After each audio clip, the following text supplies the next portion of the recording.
자기소개서 3번의 딜레마가 바로 착한 아이 컴플렉스입니다. 자기소개서에 좋은 모습만 쓰려고 한다면 오히려 탈락할 수 있다는 건데요. 그렇다면 착한 척이 아니라 합격을 담는 자기소개서 3번은 어떻게 써야 할까요? 궁금하시다면 끝까지 시청해주세요.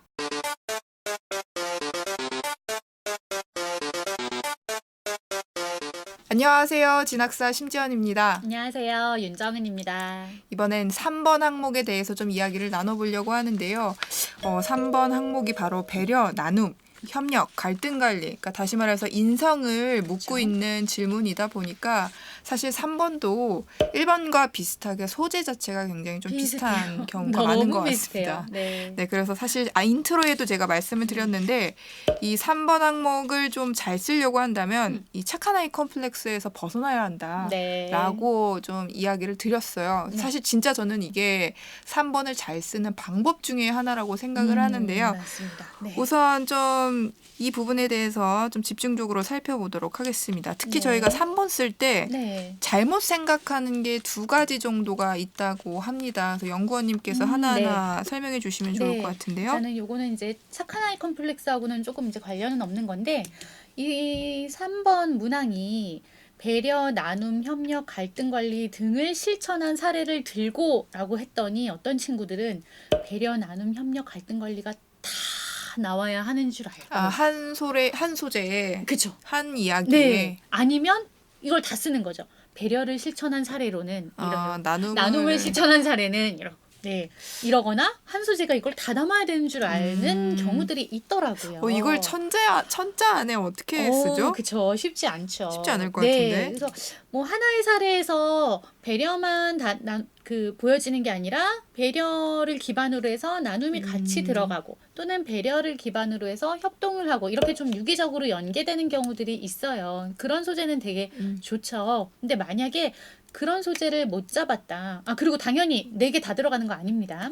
어쨌든 이렇게 유기적으로 연결될 수 있는 소재가 있으면 좋지만 그렇지 않은 경우에는 하나, 2개 정도로 그냥 잡으시면 돼요. 내가 배려를 했던 경험 또는 뭐 협동, 갈등 관리를 했던 경험 해서 한 2개 정도 사례를 가지고 풀어내면 됩니다. 네. 자, 그러면은 첫 번째는 그거였던 것 같아요. 배려, 나눔, 협력, 갈등 관리 다 드러낼 필요 없다. 그쵸? 하나 내지 2개면 된다. 네. 그래서 두 번째는 뭔가요? 꼭 배려나 나눔이나 협력이나 갈등 관리 중에서만 즉 문항에 딱 제시된 그 인성 중에서만 써야 하느냐 이걸 묻는 경우들이 조금 종종 있어요. 그렇죠, 있죠. 사실은 리더십을 쓰는 친구들도 있는데 이 문항에는 리더십이라고 안 써 있잖아요. 그런 말이 안 써 있어요. 그래서 그런 걸 좀 묻는 친구들이 있습니다.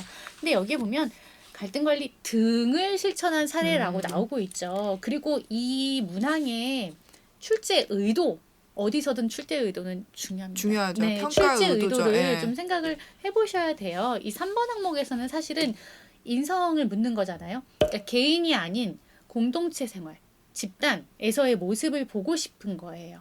대학에 왔을 때 이 생활에 얼마나 잘 적응을 할 것이고 타인과의 관계 속에서 얼마나 내가 좀 좋은 모습을 보일 것이냐를 드러내는 거기 때문에 꼭 여기 꼭 집어 써 있는 그 4개가 아니어도 된다라는 거고요. 그리고 조금 팁을 드리자면 대학의 인재상 그리고 요즘엔 사실 대학의 인재상은 많이 비슷해서 학과별 인재상. 그래서 내가 지원하려고 하는 학과 홈페이지에 들어가면 인재상이 나와 있는 경우가 있어요. 그래서 거기서 얘기하는 인재상을 다루는 것도 방법일 수 있겠네요. 있어요. 사실 저는 3번 쓸 때 항상 이제 조언을 해주는 게 이 배려, 나눔, 협력, 갈등 여기에 국한되지 말고 가치관에 영향을 준 경험이 있다면 그걸 쓰라고 얘기를 많이 해요. 그러면은 앞에서 말씀드렸던 그 착한 아이 콤플렉스를 벗어날 수가 있더라고요. 그러니까 진정성 있게 쓰는데 그것만큼 좋은 소재는 없는 것 같아서 진짜 인생 경험을 쓰는 걸 저는 좀 많이 추천을 하는 것 같아요. 그래서 여기서 심사위원들이 보고 싶은 거는 이 상황에서 이 친구가 무엇을 느꼈는지 그로 인해서 그러니까 이 친구의 가치관이 어떤지 말씀하신 그거를 보고 싶은 거예요. 그래서 여기는 특히 앞에 문항은 배우고 느낀 점을 중심으로 쓰라라고 한다면 여기는 꼭 집어서 사례를 들고 그 과정을 통해 배우고 느낀 점을 기술하라라고 나와 있어요. 배우고 느낀 점을 써야 된다라는 거. 그거 꼭 명심했으면 좋겠어요. 네. 사실 이건 3번에서 가장 많이 나오는 Q&A 두 가지를 좀 다룬 것 같고요. 그럼 이제 이어서 3번 항목 쓸 때 여러분들이 주의해야 할 점 세 네. 가지 정도를 좀 이야기를 나눠보도록 하겠습니다. 네. 근데 그 첫 번째가 제가 앞에서 계속 얘기를 했던 착한 아이 컴플렉스에서 그렇죠. 벗어나는 것이 네. 이제 해당되는 것 같은데요. 네. 나만 착하고 나만 나만 잘했다. 잘했다. 네. 나만 착한 거 착하고. 아니에요. 그렇게 자기 자랑하는 거 아닙니다. 공동체, 단체 속에서 내가 이것들을 어떻게 좀 노력을 해왔고, 그리고 어떤 갈등이나 이런 상황이 발생을 했을 때 무엇을 느꼈고, 그걸 해결하기 위해 어떤 고민들을 하고, 어떻게 했는지 이 친구의 이제 감정 변화, 가치관 이런 것들을 보고 싶은 거지. 다른 애들은 다 별로고 나만 착해. 나 혼자 다 했어. 이런 걸 보고 싶은 거는 아니에요. 그러니까 사실 이게 저는 좀 안타까운 게 싸웠어요. 그러면은 자기도 기분이 나쁘지 않았을까요? 속상했을 그쵸? 거고 화가 네. 난 게 있었을 텐데 이 3번 항목에서는 그걸 솔직히 드러내는 아이들이 별로 없었어요. 맞아요, 맞아요. 네. 그래서 진짜 막 이렇게 상대를 너무 위해주고 다 이해를 해주고 자기는 그쵸. 기분 나쁜 네. 티를 잘 안 내요. 그래서 맞아요. 저는 이제 그런 글들을 볼 네. 때마다 너 진짜 기분 안 나빴니? 나 같으면 나빴을 것 그쵸? 같은데. 네. 근데 본인도 이제 기분이 나쁜데 대입 자기소개서이다 보니까 그걸 항상 숨기더라고요. 제가 항상 말씀드렸던 부분이 이런 거였던 것 같아요. 맞아요. 이게 바로 착한 네. 아이 콤플렉스가 그쵸. 아닐까 싶어요. 네. 기분이 나도 나빴지만 이거를 어쨌든 해결해야 할 문제라고 생각을 했고, 어떻게 하면 해결할 수 있을까를 좀 고민을 고민하고. 해봤고, 그런 과정에서 상대의 입장도 한번 생각을 해보고, 이런 것들이 드러나야 된다라는 거죠. 우선 두 번째도 조금 알아보도록 하겠습니다. 네. 궁금한 게 갈등이 생겼어. 누군가가 협조적이지 않아. 그러면 이걸 어떻게 이 친구가 해결해 나갔을까? 그 과정이 궁금한 거거든요. 그게 근데- 사실 평가의 포인트인데. 근데 그냥 한 줄로 끝나요. 아, 근데 그 한 줄도 열심히 설득했다. 내가 할 수 있는 한 최선을 다해서 잘 이렇게 해결했다. 네. 맞아. 근데 진짜 여러분들 글을 보면은 한 9할은 문제가 발생을 했고요. 네. 한 1할 정도가 해결하는 정도더라고요. 맞아요.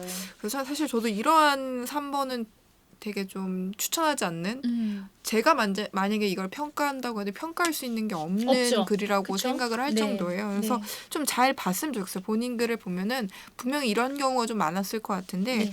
또 사례도 가지고 와주셔서 제가 좀 읽어보도록 하겠습니다. 네. 팀원 간의 갈등이 발생하였습니다. 점수에 욕심이 없는 몇몇 아이들이 협조하지 않았고 그 아이들 때문에 팀 점수를 낮게 받을 상황에 놓이게 되었습니다. 저는 문제를 해결하기 위해 그 친구들을 설득하고 제가 할 수 있는 한 최대한 도와 결국 과제를 마무리할 수 있게 되었습니다. 네. 수행평가 때 흔히 발생을 하는 무임승차, 문제죠. 그렇죠. 많이 나오는 소재죠. 근데 문제를 해결하기 위해 그 친구들을 설득을 했고, 그러니까 본인이 했던 이제 이 과정의 결과 중심으로 쓴 거예요. 설득했고 할 수 있는 한 최대한 도왔대요. 그러니까 결국에 이제 내가 희생한 거죠. 네. 그래서 결국 마무리를 할 수 있게 되었다라고 했는데, 이 친구들이 이렇게 협조하지 않은 상황에서 좀 나의 감정은 어땠는지, 이거를 어떻게 해서 저 친구들을 좀 협조할 수 있으면 좋을지에 대한 그런 고민의 흔적, 그리고 이제 이 설득의 과정도 바로 됐겠어요. 바로 될 것 같았으면 처음부터 싸우지를 이렇게 않았겠죠. 비협조적이지도 않았겠죠. 그러니까 그런 상황에서의 좀 처했던 어려움들, 그런 것들을 좀 구체적으로 적어야 진정성이 보인다는 거죠. 그래야 공감이 되고. 맞아요. 확실히 이 글을 읽으면서 진정성은 크게 느껴지진 않는 것 같아요. 그냥 대입 자기소개서를 썼구나. 그냥 그 형식에 맞춰서 그쵸. 썼구나. 이 네. 정도의 느낌인 것 같아서 좀 네. 아쉬움이 큰 것 같고요. 자, 세 번째도 한번 알아보도록 하겠습니다. 네, 이거는 사실 뭐 3번에만 국한되는 건 아닌데요. 네. 여전히 활동만 나열하는 경우죠. 3번에서도. 네, 3번에서도 3번에선 감정이 굉장히 중요한데 네. 이런 게 빠져있는 네, 글들이 맞아요. 많은 거죠. 봉사활동을 갔는데 이런 곳에 갔습니다. 여기는 이러이런 분들이 계시는 곳이었습니다. 거기서 저는 뭐 청소도 하고 그렇죠. 돕고 이렇게 했습니다. 처음에는 그분들이 저를 좀 친절하게 대해주지 않으셨습니다. 어. 반가워하시지 않으셨습니다. 되게 많이 나오죠, 그래서 그렇죠? 한 편을 쓰신 것 같은데요. 그쵸. 네, 그래서 저는 좀 고민 끝에 이렇게 했습니다. 이게 아니라 봉사활동을 가면서 내가 어떤 기분으로 갔고 어떤 감정을 거기서 느꼈고 예, 그런 것들을 좀 쓰면서 내가 내면적으로 어떻게 변화하고 내면의 성장을 이루었는지를 적어야 하는 거거든요.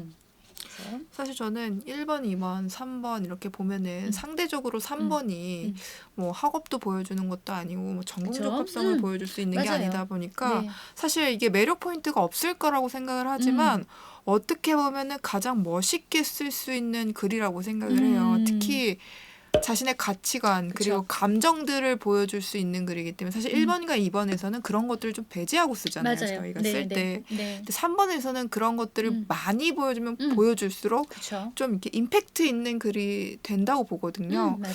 그래서 사실 여러분들이 그러한 부분들을 좀 고민을 잘 해서 녹여냈으면 좋겠어요. 그래서 막 제가 우스갯소리로 새벽에 써야 된다고. 감성 감성 충만할 때. 괜히 2AM이 있는 게 아니잖아요. 그래서 네네. 2AM 노래 들으면서 네. 알려나 모르겠지만 네. 들으면서 써도 괜찮을 것 같아요. 그런 네. 감성으로 썼을 때 네. 생각보다 좀 잘 나오는 것 같아요. 네, 맞아요. 그러니까 이 3번은 사실 역량을 보려는 게 아니에요. 역량을 보려는 거는 1, 2번이에요.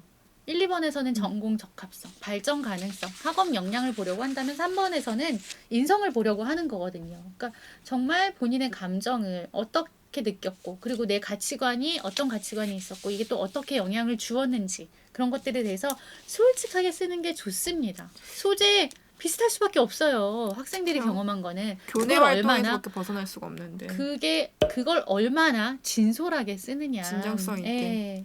진정성은 중요하다라는 거죠. 2AM입니다. 네. 느낀 점 중심으로. 네.